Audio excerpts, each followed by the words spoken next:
Vous faites bien de nous suivre. Bonsoir et bienvenue à vous dans cette édition. Voici le sommaire.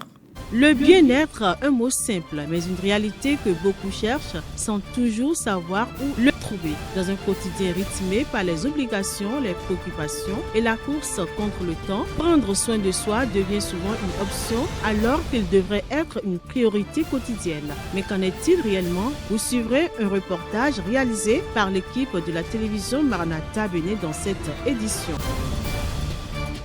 Dans l'ombre des grands marchés et loin du tumulte des ateliers modernes, un bruit direct rythme encore le quotidien de certains artisans. Celui du bois qu'on polit et du métal qu'on façonne pour lui donner une forme circulaire. Ici naît le tamis, cet ustensile simple mais indispensable dans nos cuisines africaines. Reportage de Félicité Bouton et Brice Thibozo à suivre également dans cette édition. Hors du Bénin, République démocratique du Congo, la motion de défiance contre le vice-premier ministre et le ministre de l'Intérieur a été rejetée hier mercredi par l'Assemblée nationale sur fond de vives contestations autour de sa recevabilité. Plusieurs élus ont dénoncé une procédure entachée d'irrégularité, évoquant des signatures obtenues de manière frauduleuse. À nouveau, bonsoir. Les activités encore dans le cadre de la 16e édition du Wemekwe Bonou 2026 ont officiellement démarré ce mercredi 29 avril 2026 à Bonou dans le département de l'Ouémé. Cet événement socio-culturel majeur qui célèbre l'identité et les valeurs du pays Ouémé a connu une cérémonie d'ouverture marquée par un culte inaugural en présence d'autorités locales, des têtes couronnées de nombreux festivals. Au programme de cette édition, animation culturelle, prières, expositions, rencontres communautaires, journées de réflexion et bien d'autres. Suivons le coordonnateur général de Wemekwe, Antoine Bonou, lors du culte inaugural.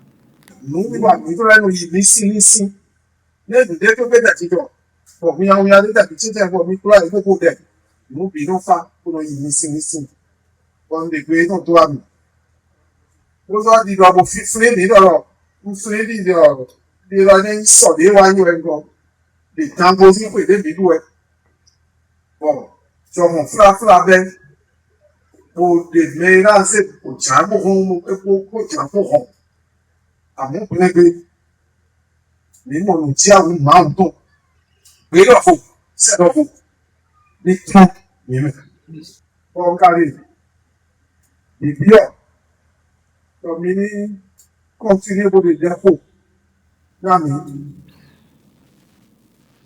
Dans l'ombre des grands marchés, loin du tumulte des ateliers modernes, un bruit direct rythme encore le quotidien de certains artisans, celui du bois qu'on polit, du métal qu'on façonne pour lui donner une forme circulaire.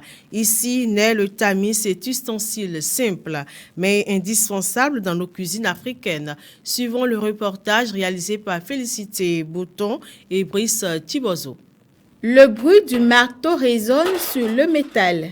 Nous sommes dans ce petit atelier où se fabrique un outil pourtant indispensable dans de nombreux foyers, le tamis. Ici, pas de bois, pas de fibres naturelles. Le tamis est entièrement conçu à partir de tôles, de fils de fer et de grillages métalliques fins choisis pour leur solidité et leur durabilité.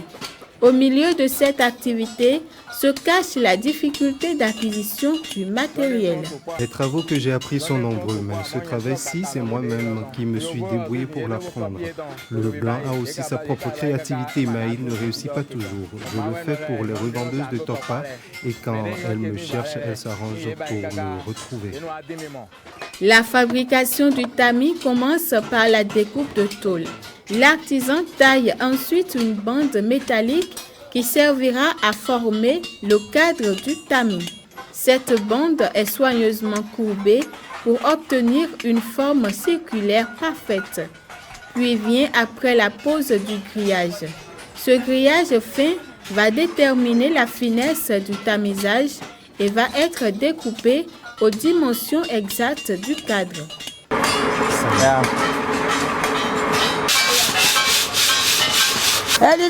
Le tamis de Olivier, quand on l'achète, est très bon, car il permet de vite travailler et de rapidement trier le maïs. La fabrication du tamis n'est donc pas qu'un simple travail de métal. C'est un savoir-faire artisanal qui répond à un besoin quotidien et qui participe discrètement à la transformation de nos produits alimentaires locaux. Le bien-être, un mot simple, mais une réalité que beaucoup cherchent sans toujours savoir où le trouver. Dans un quotidien rythmé par les obligations, les préoccupations et la course contre le temps, prendre soin de soi devient souvent une option alors qu'il devrait être une priorité quotidienne. Mais qu'en est-il réellement? Élément de réponse dans ce reportage. La ville s'éveille doucement. Dans certaines rues encore calmes, des silhouettes avancent d'un pas régulier. Basket aux pieds, regard fixé devant soi, ces marcheurs ont déjà commencé leur quête quotidienne, prendre soin de leur corps pour garder l'équilibre. Plus loin, le marché s'anime progressivement. Les étals se parent de couleurs vives, fruits juteux, légumes frais, produits naturels soigneusement disposés. Ici, le bien-être commence dans l'assiette à travers des choix alimentaires plus sains et plus naturels. Au cœur de la ville, certains espaces offrent une atmosphère totalement différente. Lumière tamisée, musique douce, silence reposant. Des lieux pensés pour permettre au corps et à l'esprit de se relâcher loin du bruit et du stress ambiant. Sous les arbres, dans les quartiers, des petits groupes se forment. Des voisins échangent, rient, partagent des moments simples. Ces instants de convivialité participent aussi à l'équilibre intérieur. Dans d'autres endroits, le calme est encore plus profond. Des lieux de recueillement où le silence, la prière et la méditation permettent à chacun de retrouver une paix intérieure. Le bien-être se lie ainsi dans les gestes les plus ordinaires. Marcher, bien manger, se reposer, partager, se recueillir. Des habitudes simples, accessibles à tous, qui contribuent à créer une harmonie entre le corps, l'esprit et le cœur. On poursuit cette édition. Le Tour cycliste international du Bénin ouvre une nouvelle ère de son histoire avec une 21e édition qui s'annonce spectaculaire. Du prologue de Cotonou aux grandes étapes à travers villes et communes, le peloton promet endurance, stratégie et vitesse dans une compétition relevée où le maillot jaune sera chèrement disputé entre ferveur populaire, enjeux sportifs et rayonnement international. Le Bénin devient durant une semaine la capitale africaine du cyclisme. Suivez plutôt. Le long des routes béninoises, ce ne sont pas seulement des cyclistes qui défilent, c'est tout un peuple qui vibre. Des images fortes illustrent l'engouement général autour du Tour. Des centaines de Béninois aux abords des routes encouragent, acclament et s'approprient peu à peu cette compétition. L'engouement populaire est là, on voit du monde au bord des routes, on voit des populations heureuses d'accompagner les coureurs de façon générale, mais on entend beaucoup Bénin de la part de ces populations qui ont envie de voir, qui reconnaissent déjà les Béninois dans le peloton, mais ça serait bien pour l'image, pour booster encore plus le cyclisme au Bénin, ce serait bien que les Béninois commencent par lier des noms au sport. Selon les spécialistes, le Tour est en pleine croissance. La maîtrise des différentes étapes et la qualité de l'organisation témoignent d'un événement qui gagne en maturité. Quand on commencera par avoir des vainqueurs d'étape, quand on commencera par avoir des coureurs qui vont mieux s'illustrer sur les routes du Tour, évidemment les Béninois vont s'identifier à ces coureurs-là et c'est le cyclisme béninois qui va gagner. Autre motif de satisfaction, une volonté qui distingue cette compétition. Nous ne voulons pas inviter, comme fait le Rwanda, toutes les grandes équipes, parce que nous devons monter ensemble. Nous devons contribuer au développement des autres pays africains pour qu'ils arrivent aussi à notre niveau. C'est pour ça que nous mettons un point d'honneur pour inviter d'abord tous les voisins et tous les Africains qui y désirent et qui peuvent y être. C'est seulement pour cette raison-là que nous réservons seulement 3 places à 3 équipes continentales et pas plus.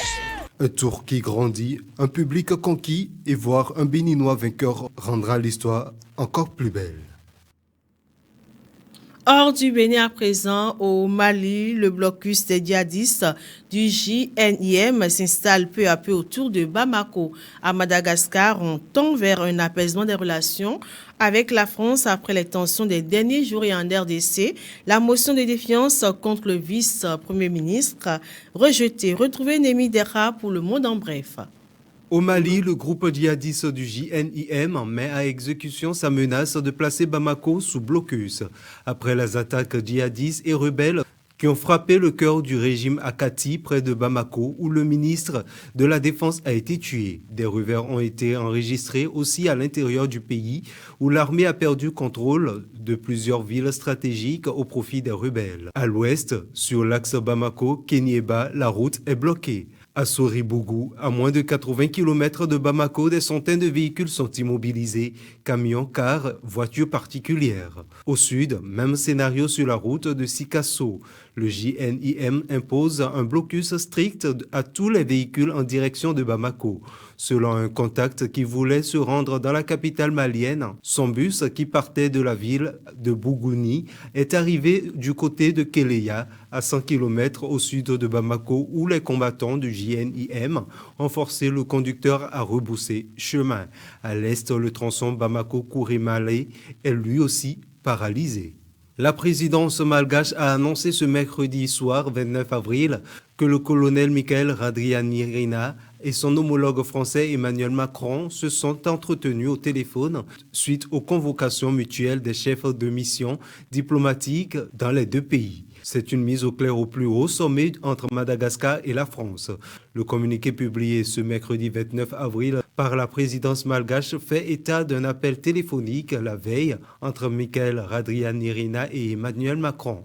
Mardi matin, l'ambassade de France, Arnaud Guillois, avait été convoqué par le ministère des Affaires étrangères malgache pour se faire notifier l'expulsion d'un agent français accrédité à Antananarivo à la suite d'une enquête portant sur des actes de déstabilisation. En guise de riposte, Paris a convoqué dans la foulée le chargé des affaires malgaches en France et dénoncé des accusations. Ces convocations successives sont intervenues presque en même temps que l'inculpation mardi d'un autre Français, Guy Barré, soupçonné de complot contre le régime malgache. En République démocratique du Congo, le vice-premier ministre et ministre de l'Intérieur, Jacquemin Chabani, échappe à une motion de défiance. Le test porté par le député Ladi Yangotikala Sanga a été rejeté mercredi 29 avril par l'Assemblée nationale sur fond de vive contestation autour de sa recevabilité. Plusieurs élus ont dénoncé une procédure entachée d'irrégularités évoquant des signatures obtenues de manière frauduleuse. C'était à la suite d'une motion incidente du député Gary Sakata, introduite pour contester la motion de défiance contre le numéro 2 du gouvernement. Le choix était délicat pour les députés de la majorité, défendre un allié politique ou répondre à une opinion publique de plus en plus préoccupée par l'insécurité et l'instabilité politique dans les provinces. Un choix qui a été procédé à un mot d'ordre de la majorité de faire bloc derrière le numéro 2 du gouvernement pour afficher l'unité. Point final à cette édition. Mesdames et messieurs, merci pour votre attention. On se retrouve demain, même heure. Que Dieu nous garde.